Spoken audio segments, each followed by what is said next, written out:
Rafael Rodriguez, My name is Brock Schuler. and today we will be doing problem E3-16 on page 144.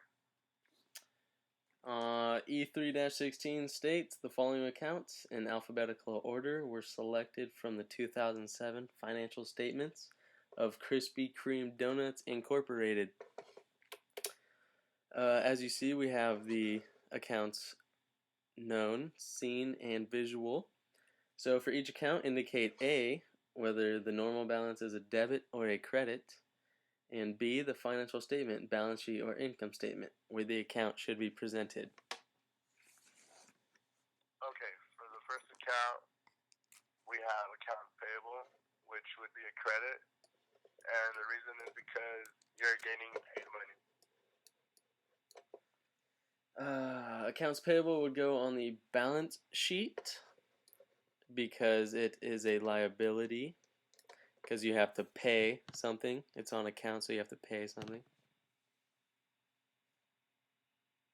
The next one will be accounts receivable, which will be a debit, and it's because you are receiving cash from the payer or someone who owes you money. Accounts receivable will go on the balance sheet because it is an asset. It's something you have possession of, or something you will be in possession of.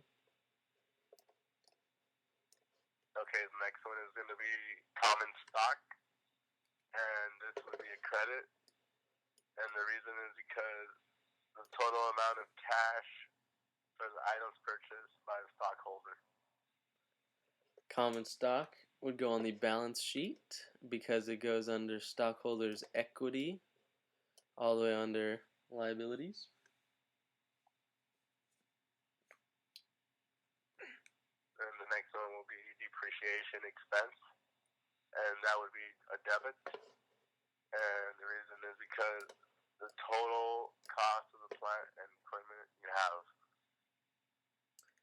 Depreciation expense will go on the income statement because all expenses go on the income statement right underneath revenue.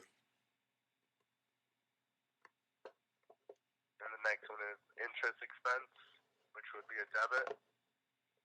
And it's because you owe interest money to any type of debt you have. Interest expense would go underneath the income statement. As you can see, we have expense. Okay, and the next one would be interest income, and you would credit that. And the reason is because the cash in those accounts earns some interest for the business over a long period of time. Interest income would go underneath the income statement, preferably underneath the net income after you have calculated all of the income. Okay, and the next is inventory, and that would be a debit.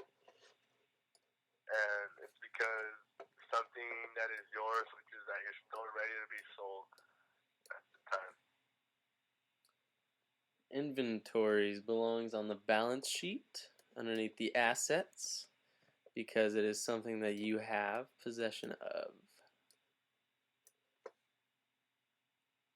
Alright, the next one's prepaid expense, and that's debit.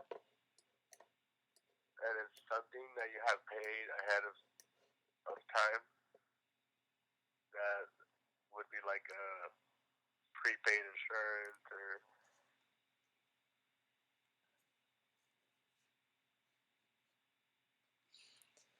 Prepaid expenses would go on the balance sheet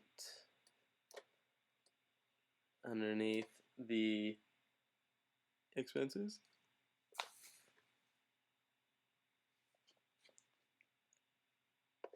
okay, the next one's property and equipment, which is a debit. And it's because something that a company owns and is currently using in the business. Property, plant, and equipment would go underneath the balance sheet.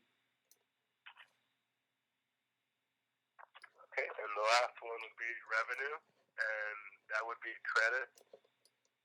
And it's because something you have sold for your business, whether it was a product or a service.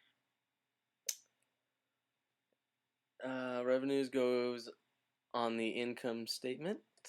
It is what you have earned by your business activity. So if you sold something, that is what you earned. If you bought something, you gave away, but that person earned, etc., etc.